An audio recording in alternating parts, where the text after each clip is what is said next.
Well, this is a very different Thanksgiving Day for many of us. For many, this is a Thanksgiving where we're going to be missing people, whether it's missing people around a table or missing traveling and all the people we meet when we travel to gather with family and friends. And still others are going to be missing traditions like shopping or watching football with family or friends. And let's not forget that there are going to be people who are just going to be all alone today. No matter its form, for most of us, grief is going to be part of this year's Thanksgiving Day. For me, I am grieving the loss of the tradition of inviting parishioners to join my husband and me for a meal where we provide the turkey and everyone brings something to share. It's been one of the events Michael and I look forward to every year. Not just because of the wonderful, delicious food some of you have brought to share, but because it is such a blessing to share Thanksgiving Day with you in that way. It's something Michael and I do to express our gratitude for being here with all of you. And I'm also missing this year having a Thanksgiving Day service, because to gather for worship and to just pause to give God thanks together in community is so essential for me. But even though we can't express our gratitude in the way that has become our tradition, I believe it is even more important to practice gratitude this year.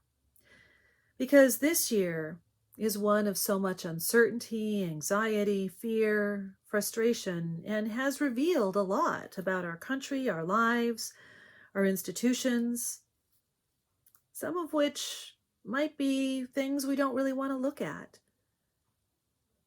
And when it feels like many of our traditions that ground us are being taken away or changed, sometimes at the last minute, we can grow overwhelmed by the seeming instability of it all.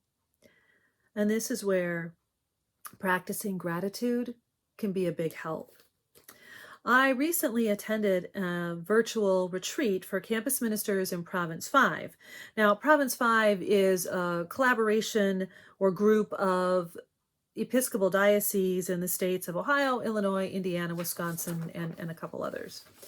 And our keynote speaker is an Episcopal priest and marriage and family therapist who spoke to us about providing pastoral care in times of trauma, especially when we are experiencing that same trauma. And one of her messages to us was the importance of practicing gratitude and how taking a moment or two every day just to name what you are grateful for can help you feel grounded and find peace, even in times of trauma.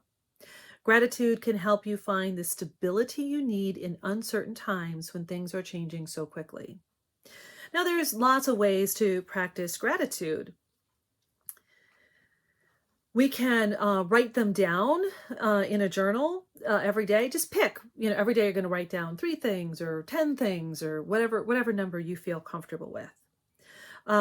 The therapist had a great suggestion of doing the 5 senses of gratitude, where you name one thing you're grateful for that corresponds with each of your 5 senses. Another way is we can pray the Litany of Thanksgiving in our Book of Common Prayer on page 837. Or we can do guided meditations like the one that I'm asking Ted to put in the email with this sermon in a link.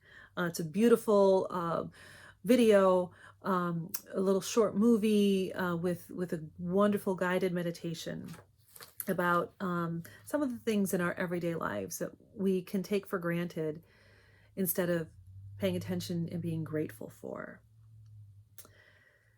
There's so many ways we can incorporate Thanksgiving into our lives, and all of these practices teach us the same thing: how to pay attention to the holy in our midst, That's why it is such a healthy practice and can do more than even give stability in uncertain times.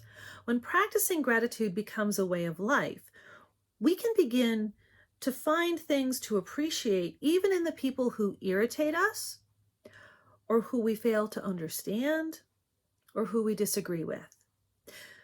When practicing gratitude becomes a way of life, we learn to appreciate each other and the world instead of taking so much for granted and just selfishly consuming goods and each other.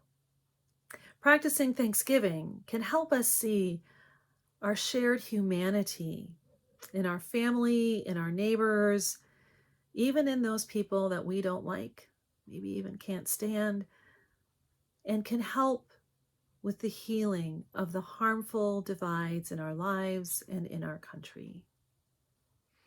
So while it might seem like a really small act, practicing Thanksgiving is really something powerful and, in fact, can help change the world, even when the world is an uncertain place.